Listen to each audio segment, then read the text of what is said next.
Today, good day everyone. I am going to discuss the course syllabus in Readings in Philippine History.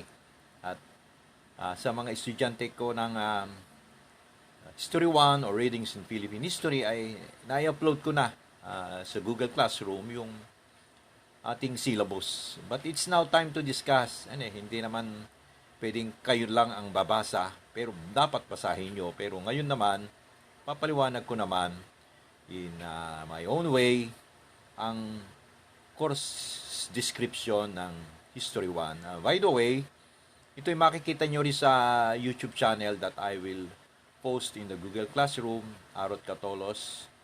Ipopost ko later sa Google Classroom ang particular na video na may kinalaman sa course description ng Readings in Philippine History.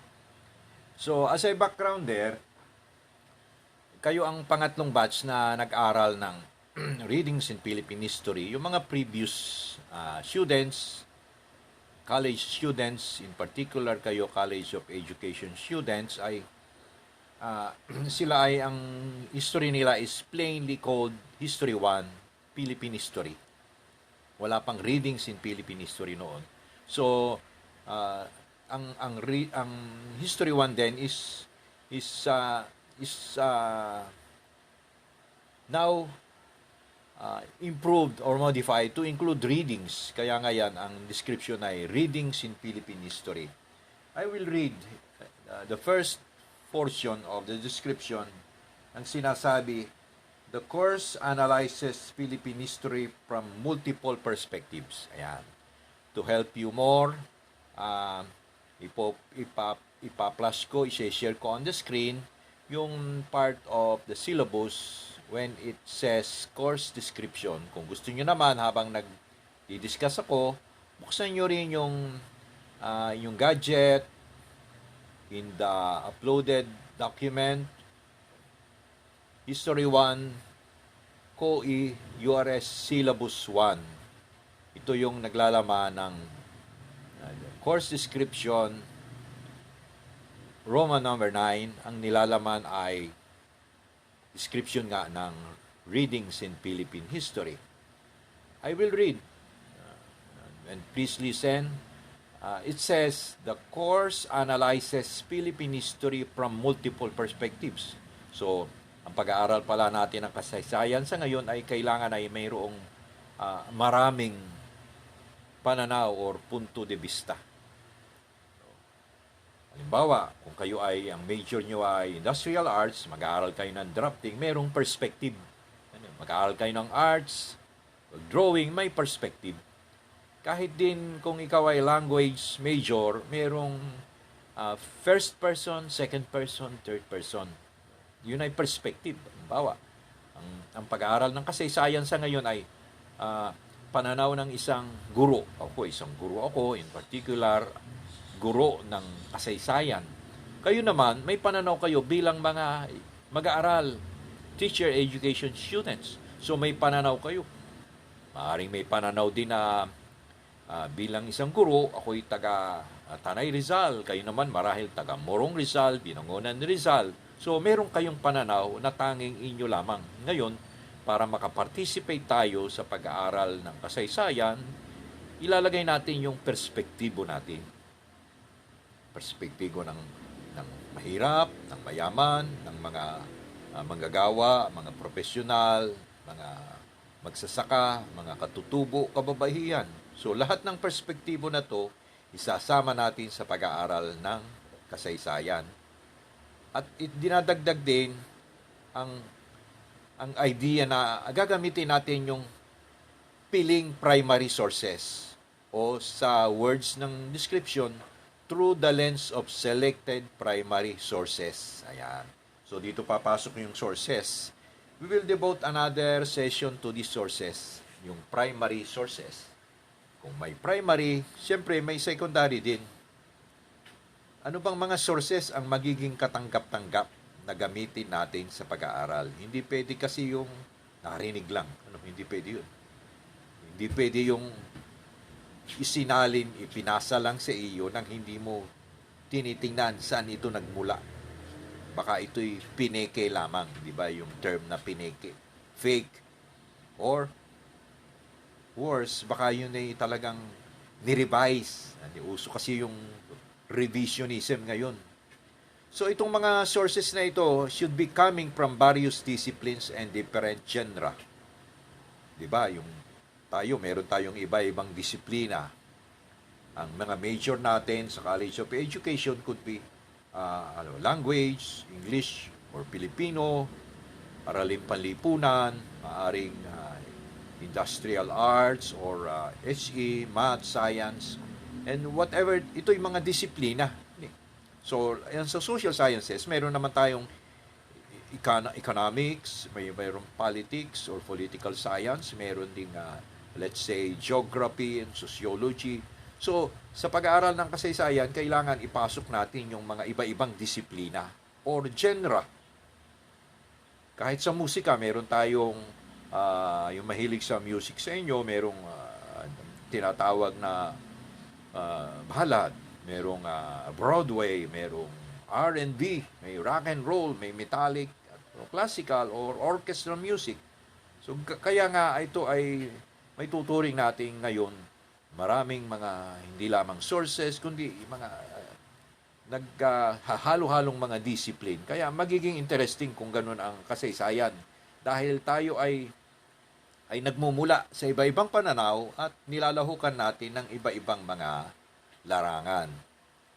The second paragraph says, and I will read, students are given opportunities to analyze the author's background and the main arguments, compare different points of view, identify biases, and examine the evidences presented in the document. Ayan. Maganda ito kasi kayo, ako, kapwa tayo estudyante. I'm still learning hanggang ngayon. On my own time, while preparing my lesson, nag-aaral din ako. And there, nag-a-analyze ako, ina-analyze ako.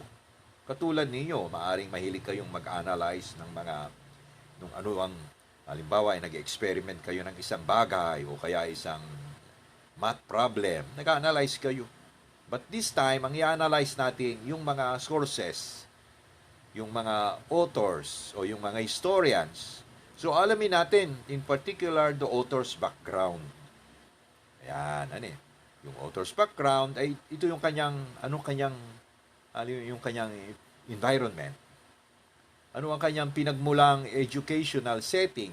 Saan siya nag-aral? Unang-una, ang kanyang lineage. So, saan ba nagmula ang kanyang pamilya? Yung personal background niya. Kasi it will tell something about yung kanyang damdamin sa isang bagay. The author's backgrounds also include kung ano yung pinagdaanan niyang trainings and experience. In my case, ako, siyempre, as an introduction, I studied from elementary to high school and even college here in our town. So, that will say, I have a very traditional background. My parents are both born here. My family, I raised my family here. So, yun yung background ko. Pero another thing I will add ay sasabihin kong nag-aral din ako ng ilang units sa FEU, Institute of Law. Nagtrabaho rin ako for around 10 years sa Maynila. So may background ako ng pagtatrabaho sa opisina, may background ako ng pag-aaral as a working student, at yun ay mag-a-appear whatever I do. So that applies to anyone. Halimbawa, nakikita nyo sa likod ko, there are paintings. So, papaano na sulat o na drawing o na lilok ang isang artwork, of course, by the skill of the artist. Pero bukod sa kanyang skill, meron siyang, let's say, subconscious mind na nagsasabing ganito ang kanyang i-drawing o i-ukit. So, yun ay bahagi ng kanyang background. Nung ginagawa ba niya itong aklat na ito o diary na to ay meron siyang karamdaman. Maaring may sakit ba siya? Siya ba ay nagagalit? Siya ba ay inspired? So those are all background. And of course, one point is ano ang kanyang argument sa kanyang sinasabi? Yung laman. Anong punto niya? In your term, ano ang kanyang hugot? sa ating mga kabataan kayo, yun yung hugot, ano yung hugot niya. Anong kanyang advocacy, if I may say, yung kanyang kosa or cause na ipinaglalaban. So, in this class, in this subject, we should also be able to compare different points of view. Kasi, hindi lamang isang source o isang author ang babasahin natin. We are going to compare their backgrounds, their point of view, and their arguments. Kasi ngayon naman, of course, in the globalized world, iba-iba na tayo ng pananaw. Between you and me, we have a different age level. Nabuhay kami ng nauna, pinanganak kami at a time na wala pang mga laptop na katulad na ginagamit natin ngayon and other gadgets. So I have a different perspective of life, of history, of society. So tayo ay may kanya-kanya. So kayo naman, aabutin nyo pa yung mga susunod na mga panahon, you should be able to compare. During those time, when you were young and until the time that you are grown in age, kailangan din ma-identify ninyo yung mga biases. Yan ang nilalaman ng ating course description, yung bang kinikilingan. Meron ba itong favorite? Meron ba siyang prejudice o nauna ba yung kanyang pagpanig o pagkontra na without even hearing ano yung mga evidences o ano yung mga katibayan. And finally, we have also to examine the author's evidences para ding korte tayo merong ipapakita yung katibayan, ebidensya bilang sumusuporta sa kanyang mga arguments. Okay, so I will continue reading. The discussion in this subject will tackle traditional topics in history. Ayan. O ano yung mga traditional? Pag sinabi nating traditional topics in history, karaniwan ang tinutukoy niya yan ay ano ang mga ginawa ng mga kilalang tao sa lipunan o sa pamahalaan, sa digmaan, sa mga larangan ng buhay. And these are so traditional. Bakit kasi traditional? Kasi ang kinikilala lang dito sa approach ng kasaysayan na tinatawag nating traditional ay yung mga namuno, mga pangulo, bayani, general, na karaniwan ay mga lalaki at mayayaman, mga sabihin natin ay who belongs to the elite of society. Kaya naman, bukod sa traditional topics in history, kung anong ginawa, anong nangyari sa pamahalaan, ano ang na-discover, ano ang dakilang ginawa. Ngayon naman ay meron tayong idadagdag na interdisciplinary teams at mga discipline. Halimbawa, ano naman ang kasaysayan ng mga paaralan? Diba, Ano ang kasaysayan ng mga diseases noong unang panahon? Ano ang kasaysayan ng mga gadgets? So, lahat ng ito ay magko-combine. Halimbawa ng tema ng technology, ang team ng science or art and culture. So, lahat ng ito ay makakabuo upang maging interdisciplinary, multidisciplinary at different genre.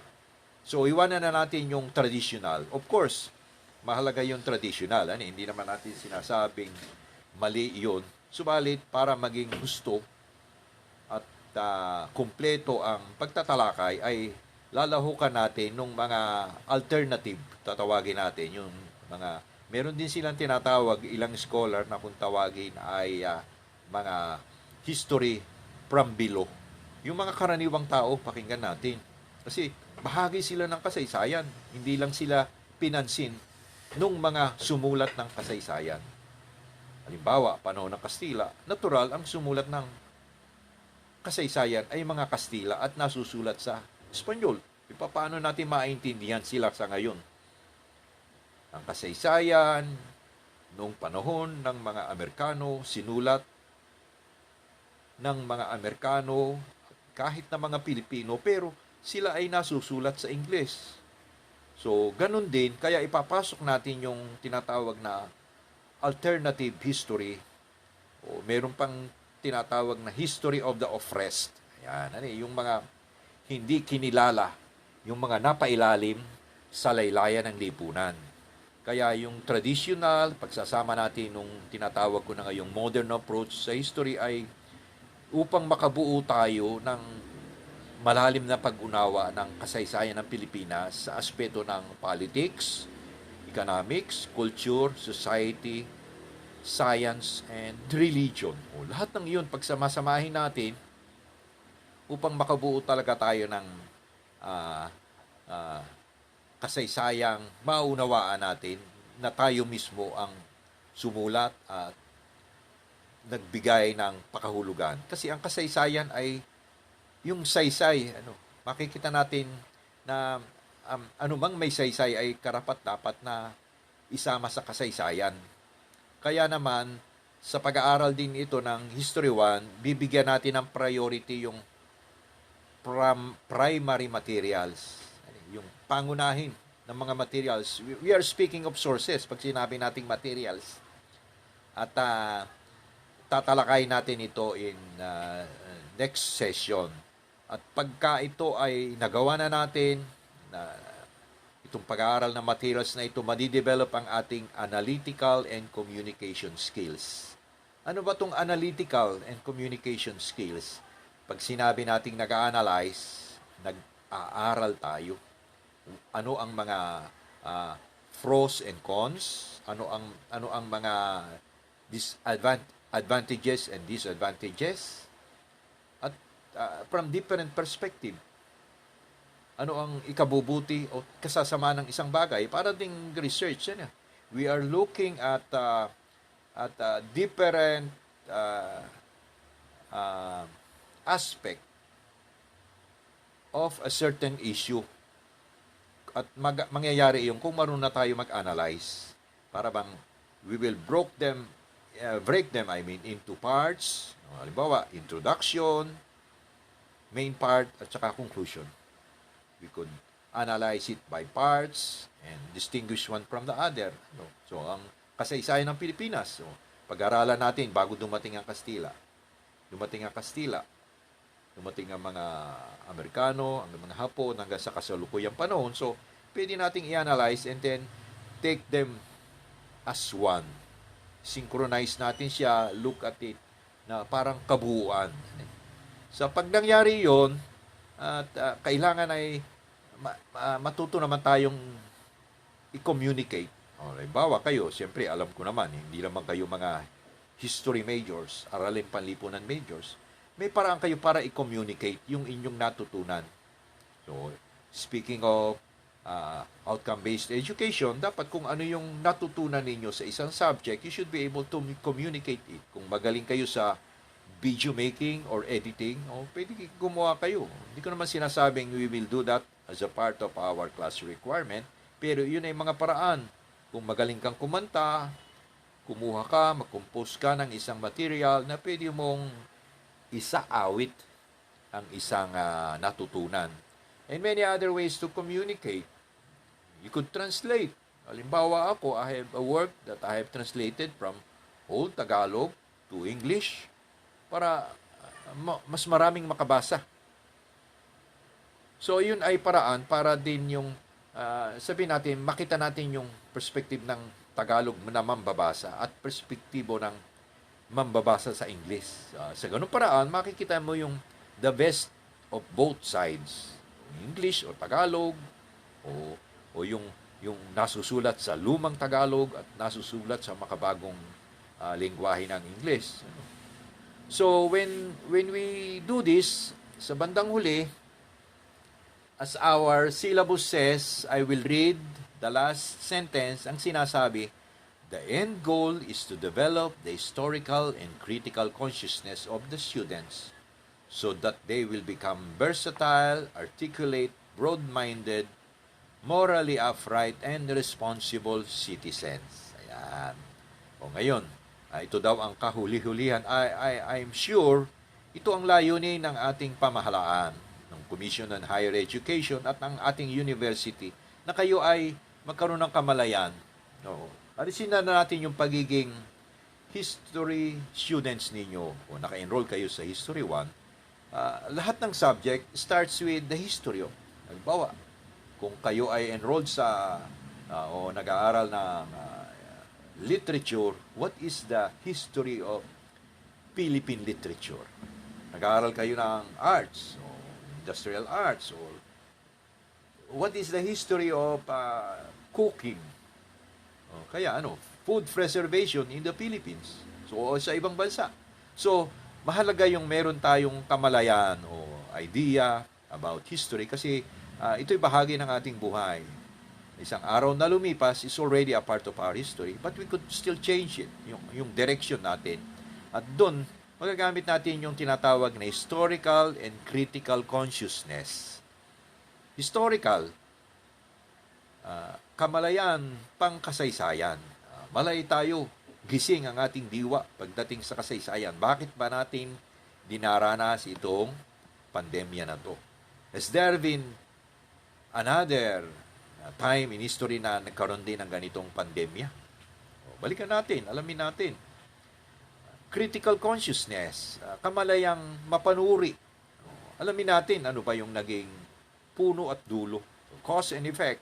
Ano ang naging dahilan nito? Ano ang mga kondisyon na nangyari ito? Kaya ang pagiging mapanuri o pagiging critical, hindi naman, it's not a negative thing. Ito ay para masuri natin ano yung pwede nating gawing alternatibong pagbabago. Ito ay pagbibigay lamang ng observation mula sa pananaw na nag-aral ka ng kasaysayan. So, yun yung historical and critical consciousness ng mga estudyante. And that I also include me. Kasi patuloy pa rin tayo lahat na nag-aaral. So that they will become versatile. Ano ang pagiging versatile? Ang isang, sabihin nating showbiz personality, yan ay sing, dance, act. Versatile na siya noon. So tayo naman, sa pagiging estudyante, you should be able to show what you learned in many different ways. Ma-articulate mo yun, maipaliwanag mo. Kung mahilig ka sa social media, you are at liberty. Libre ka naman mag-post ng iyong pananaw. Kung music, you use your talents in music. And we should be broad-minded. Malawak ang kaisipan. Sa senior high school, kayo first year kayo ngayon. Sa senior high school, kagagaling nyo lamang. Meron kayong subject na understanding society and culture. Let's talk about cultural relativism. Diba? Isipin natin, palagay natin, hindi lamang tayo taga rito sa Rizal, taga rito sa Tagalog region in Luzon and the Philippines, Asia, we are a part of the world community. Hindi yung tayo-tayo lamang o sila-sila lang, but rather let's be inclusive. Palagay natin tayo ay maliit na bahagi ng napakalaking kabuuan. So let's be a part of the world while looking inside ourselves. Tayo din ay maging broad-minded. At when we look at ourselves, let's consider na maging morally upright naman. Nag-aaral tayo ng Filipino values, religious values natin, kung ano man ang kinabibilangan natin, kailangan ay makita natin yung pagiging morally upright. And finally, as responsible citizens. Yung ngayong edad na yan, you are supposed to be voters. At kayo ay qualified ng mag-register kung hindi pa kayo registered. At kung registered na kayo, you are going to exercise your vote next year. At alam nyo na ang kasalukuyan nangyayari sa ating lipunan, ating bansa, national and local, and anywhere in the world. We should be responsible, global citizens. Pati na yung pagiging netizen natin. Kailangan responsible tayo. At ito ay magiging bunga kung tayo nagkaroon ng consciousness. Kamalayan. Kamalayan sa kasaysayan, kung ano ang naganap, ang mahalagang pangyayari ng nakaraan. By the way, this course, general education course in the new curriculum of the college, ang subject na ito ay kasama rin ngayon ang pag-aaral ng Philippine Constitution. ito yung pag-i-evolve, pinagmulan from Malolos Constitution to the present Constitution. Ano, pag-aaralan din natin dito yung ilang batas, Agrarian Reform and Taxation, hanggat kaya natin. Although nakapokus talaga tayo sa history. Kasi ito naman mga batas na to, in particular sa saligang batas, ay dinidikta ng kung anong tempra o kung ano yung timpla ng kaisipan at damdamin ng tao nung isang kapanahunan. Halimbawa, nung panahon ng mga ng revolusyon, kumuha sila ng saligang batas para sa Pilipino, ginawa ng mga Pilipino. So, yun ay nagre-reflect sa tinatawag nating basic law of the land. Kaya lang, subalit nung nakaraang kapanahon nun, before this new general education curriculum, itong tatlong topic na ito, Constitution, Agrarian Reform, and Taxation, ay kasama sa isang kahiwalay na subject, which is Politics and Governance. Yun ay subject na naituro ko rin. At ngayon naman, kung ikaw ay nagtapos ng Humes, ito ay subject na nabibilang sa Philippine Politics and Governance. Okay, so I'm almost through discussing with you, my dear class, itong course description. To sum it up, ang pag-aaral ng kasaysayan sa makabagong General Education Curriculum ay pag-aaral ng kasaysayan na using the traditional, naroon pa rin yung traditional, but also the modern or alternative approaches. Dahil ito ay multiple perspective. May iba-ibang pananaw tayong tinitingnan. Hindi lamang yung karaniwan nating nababasa mga textbook na sinulat ng iilan lang mga tao. Of course, magandang serbisyo ang binigay nila sa atin. May ilang hinahangaan tayong mga historiador, mga author ng libro. Subalit dagdagan natin yun, tulungan natin. Pagbabasa natin ng mga primary sources, yung mga pangunahing material na nagmula din sa ibang disiplina. Maaring ito ay sa larangan ng ekonomiya, politika, sa larangan ng culture, and other discipline. At ito, sa pamamagitan nito, i-examine din natin yung ano yung pinagmulan ng mga material na ito, sinusumulat na ito, anong mga kapanahon na ito'y sinulat.